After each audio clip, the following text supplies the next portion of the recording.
नमस्ते फ्रेंड, आप सभी का एक बार फिर से वेलकम। फ्रेंड्स, आपसे एक रिक्वेस्ट है कि ये वीडियो आप पूरा देखिए।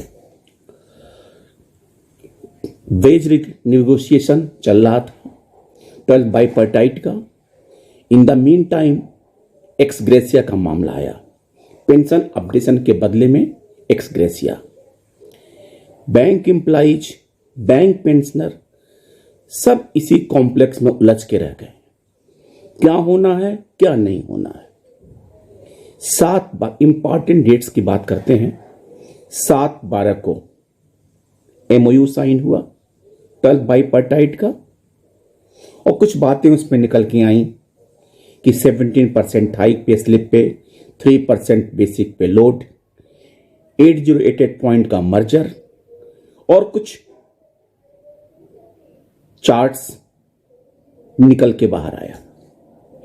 फिर 12 जनवरी को 12th बाईपार्टाइट का कास्ट सीट साइन हुआ कि कितना कितना पैसा एस्टेब्लिशमेंट एक्सपेंसेस के हिसाब से क्लरिकल और ऑफिसर्स में डिस्ट्रीब्यूट होगा, और 12/1 को लेट नाइट तक ये साइन हुआ। अब यहां पे आते हैं कि जैसा कि यूपीयू के लीडर्स ने, CS वेंकटाचलम जी ने, सब ने शेयर किया था कि हम कुछ ही दिनों में जल्द से जल्द हम 12th बाईपार्टाइट एग्रीमेंट साइन कर देंगे, और हम वो ऐतिहासिक एग्रीमेंट साइन करने जा रहे हैं जो पहले ऐसा कभी नहीं हुआ था, बिना स्ट्राइक के, बिना धरना के, और हर लिहाज से अच्छा कि हमारे बैंकर्स का स्टैंडर्ड ऑफ लिविंग यानी सर्विस कंडीशंस में अच्छे हो जाएंगे। क्या होंगे अच्छे, ये अभी वो एक्सप्लेन नहीं कर पाए हैं, वो फर्दर एक्सप्लेन करेंगे। इन द मीन टाइम अब 12/1 के बाद जो नेक्स्ट इंपॉर्टेंट डेट है वो 18 जनवरी 24, जहां पे कॉमरेड बसंत बांध कोडे ने स्टे पिटीशन दाखिल किया है, और उसकी नेक्स्ट हियरिंग 18 जनवरी 24 को है, क्योंकि जो हमारे बंगली साहब हैं उनको सम्मन गया था, वो उपस्थित नहीं हुए हैं। IEBA के चेयरमैन उपस्थित नहीं हुए हैं। इन सब को लेकर जो, और ये जब 18 जनवरी को स्टे पिटीशन का हियरिंग है, उसमें क्या होता है। नेक्स्ट इंपॉर्टेंट डेट था 24 जनवरी 24। हालांकि ये स्टेट बैंक ऑफ इंडिया के पेंशनर्स का जो यूनिफॉर्म 40 to 50% का पेंशन का मामला था, उस बारे में था। हालांकि हमारे ग्रुप ऑफ पेंशनर्स के श्री उमेश शर्मा जी ने इस बात को क्लेरिफाई किया है कि ये डेट 24-25 जनवरी ना होके ये 22 जनवरी था, 22 जनवरी 24, यानी कि इस केस की सुनवाई दिल्ली हाई कोर्ट में 21 जनवरी को होनी सुनिश्चित हुई थी। इसमें 2 बातें इंपॉर्टेंट है।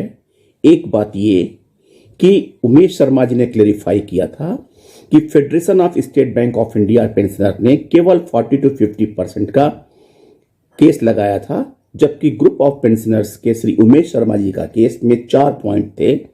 100% डीयूटिलाइजेशन, 30% family pensioners, 40 to 50% uniform of the state bank of India के पेंशनर्स को मिलना चाहिए, और चौथा पेंशन अपडेशन का, यानी कि जिसमें से हमारे 3 केस सेटल हो चुके हैं, चौथा पेंशन अपडेशन का केस बचता है। और जो नेक्स्ट सुनवाई होनी थी, यानी कि जो अब ये क्लेरिफाई हुआ है कि 22 जनवरी को सुनवाई होनी थी, उस पे पेंशन अपडेशन का मामला और 40 to 50% का जो यूनिफॉर्म रेट था उसका रेट्रोस्पेक्टिव पेमेंट की बात थी। लेकिन अभी पता चला है कि 22 जनवरी को, चूंकि राम जन्मभूमि की प्राण प्रतिष्ठा का मामला है, इसमें इसलिए कोर्ट से यह आग्रह किया गया था उस दिन कोर्ट की सुनवाई ना हो, और ये कन्फर्म हो गया है कि 22 जनवरी का डेट शिफ्ट हो गया है। नेक्स्ट डेट क्या है ये अभी पता होना बाकी है, यानी कि ये केस फिलहाल अभी पोस्टपोन हो गया है, एडजॉर्न कहिए। अब आता है 25 जनवरी, MC Singla case, pension updation का केस। MC सिंगला जो कोर्ट ने लास्ट सुनवाई पे ये कहा था, यानी कि हम इसे मार्च में किसी दिन पूरी दिन सुनवाई करेंगे, और अकॉर्डिंगली सुप्रीम कोर्ट के साइट पे ये 1 मार्च की डेट फिक्स हुई थी हियरिंग के लिए। लेकिन कल शाम को ये पता चला कि ये डेट प्रीपोन्ड होके 25 जनवरी 24 डिसाइडेड हो गया है। यानी कि MC Singla pension updation case की सुनवाई अब 25 जनवरी को होनी है। यानी कि अब दो हमारे पास प्रमुख डेट हैं, 18 जनवरी स्टे पिटीशन का केस, उसमें क्या डिसीजन होता है, और 25 जनवरी MC सिंगला का केस जो मोशन हियरिंग स्टेज में है, उसमें क्या होता है। क्योंकि लास्ट सुनवाई पे कोर्ट ने कहा था कि हम पूरे दिन सुनवाई करके इसमें कुछ ऐसा लगता है कि कुछ डिसीजन होने का चांसेस हैं। अब यह है कि IBA ने अपनी तरफ से क्या आर्गुमेंट, क्या वहां चाहती है, क्या कहना चाहती है।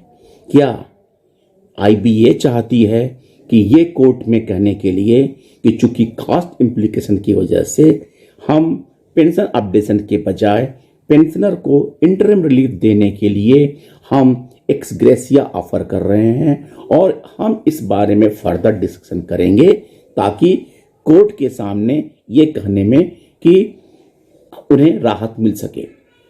अब सबसे बड़ी बात यह है कि कोर्ट का क्या रुख होता है।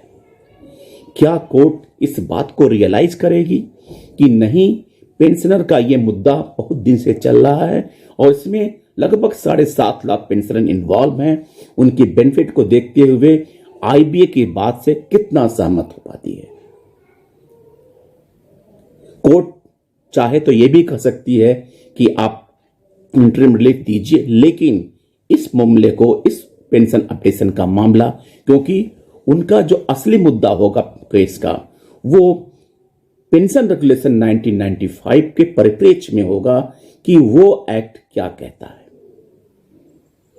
यानी कि अब फिलहाल IBA और DFS के ऊपर कुछ नहीं है, फिलहाल सुप्रीम कोर्ट के निर्णय पर टिका हुआ है जो 25 जनवरी को होना है, और ये 1 मार्च से प्रीपोन्ड होना एक अच्छी बात है कि क्या सुप्रीम कोर्ट इस मामले में कुछ अपना निर्णय लेना चाहती है। अब यहां पे 2 बिंदु हैं कि 12th बाइपार्टाइट का एग्रीमेंट कब होगा, क्या 25 तारीख के निर्णय के बाद या 18 से पहले, क्योंकि 18 को स्टे पिटीशन का केस लगा हुआ है, उसमें क्या होता है। लेकिन क्या अगर एग्रीमेंट साइन हो जाता है तो क्या स्टे पिटीशन के बाद उसको लागू किया जाएगा कि नहीं। इन सब बातों पे हमारे ये जो 3 डेट्स लगे हैं, 18 और 25, और हम वेट करते हैं कि स्टेट बैंक ऑफ इंडिया में जो केस 22 को लगा था उसका नेक्स्ट डेट क्या होता है। और अगर वो केस जल्दी हो जाता है 25 या 26 का, क्योंकि तब तक ये डिसाइड हो जाएगा कि पेंशन अपडेशन के बारे में कोर्ट का क्या रुख है और हम पेंशनर को क्या फायदा होने वाला है, अथवा हम जैसे थे वैसे ही रहेंगे। थैंक यू फ्रेंड्स, ये सारी बातें मुझे लगा कि आपसे शेयर करना चाहिए, इसलिए मैंने शेयर किया। थैंक यू, नमस्कार।